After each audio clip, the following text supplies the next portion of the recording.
RCB ಅಭಿಮಾನಿಗಳಿಗೆ good news ಸಿಕ್ಕಿದೆ. ಈ ಬಾರಿ ಚಿನ್ನಸ್ವಾಮಿ ಕ್ರೀಡಾಂಗಣದಲ್ಲಿ ಆರ್ಸಿಬಿ ಮ್ಯಾಚ್ ಅನ್ನು ನೋಡಬಹುದಾಗಿದೆ.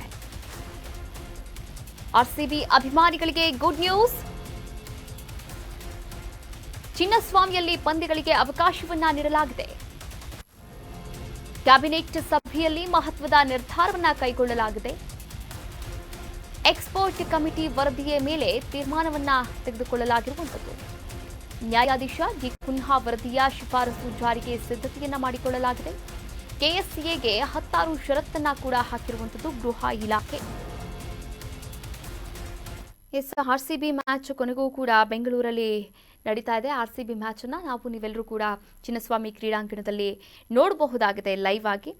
ಒಟ್ಟಾರೆಯಾಗಿ ನಿನ್ನೆ ನಡೆದಂತಹ ಒಂದು ಸಭೆಯಾದ ಬಳಿಕ ಕ್ಯಾಬಿನೆಟ್ನಲ್ಲೂ ಕೂಡ ತೀರ್ಮಾನವನ್ನು ತೆಗೆದುಕೊಳ್ಳಲಾಗಿರುವಂಥದ್ದು. ಹಾಗೆ ಪ್ರೇಕ್ಷಕರ ಸುರಕ್ಷತೆ, ಈ ಕುರಿತಂತೆ ಭದ್ರತೆ ಏನಿದೆ, ಈ ಕುರಿತಂತೆ ಸಾಕಷ್ಟು ಷರತ್ತುಗಳನ್ನು ಕೂಡ ಹಾಕಿರುವಂಥದ್ದು ಗೃಹ ಇಲಾಖೆ. ಈ ಗೃಹ ಇಲಾಖೆಯ ಷರತ್ತುಗಳಿಗೆ ಕೆಎಸ್ಸಿಎ ಓಕೆ ಅಂತ ಕೂಡ ಹೇಳಿರುವಂಥದ್ದು. ಸಂಪೂರ್ಣ ಜವಾಬ್ದಾರಿಯನ್ನು ಕೆಎಸ್ಸಿಎ ಹೊತ್ತುಕೊಂಡಿದೆ ಅಂತಾನೆ ಹೇಳ್ಬೋದು. ಒಟ್ಟಾರೆಯಾಗಿ ಆರ್ಸಿಬಿ ಅಭಿಮಾನಿಗಳಿಗೆ ಒಂದು ರೀತಿಯ ಗುಡ್ ನ್ಯೂಸ್ ಅಂತಾನೆ ಹೇಳ್ಬೋದು. ಆರ್ಸಿಬಿ ಅಭಿಮಾನಿಗಳಿಗೆ ರಾಜ್ಯ ಗೃಹ ಇಲಾಖೆ ಗುಡ್ ನ್ಯೂಸ್ ಅನ್ನು ಕೂಡ ಕೊಟ್ಟಿದೆ.